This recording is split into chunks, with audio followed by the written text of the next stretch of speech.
Los restos del castillo de Bordalba coronan un cerro en torno al cual se agrupa el caserío. Algunos autores han planteado la posibilidad de un origen islámico dentro del sistema defensivo de la Marca Superior de Al-Ándalus. Por el contrario, la presencia de cerámica celtibérica reutilizada en la mampostería apunta a una ocupación anterior del entorno. Los restos conservados responden en cualquier caso a una fortaleza de modelo cristiano, vinculada a la reorganización territorial tras la conquista de Calatayud en 1120, cuando Bordalba quedó integrada en la comunidad de aldeas de Calatayud.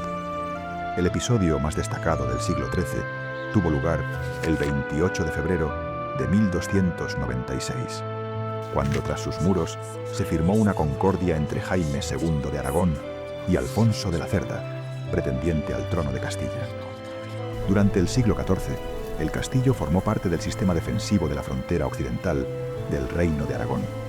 La Guerra de los Dos Pedros convirtió la zona en un frente inestable. En 1381, Pedro IV vendió Bordalba a Guillem de Palafox, iniciándose su etapa como señorío feudal.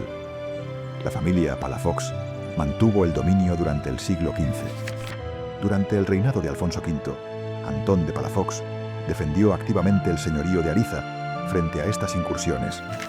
Hoy, el castillo se encuentra en estado de ruina. Aún así, su posición dominante permite comprender su antigua función como punto de vigilancia y control del territorio.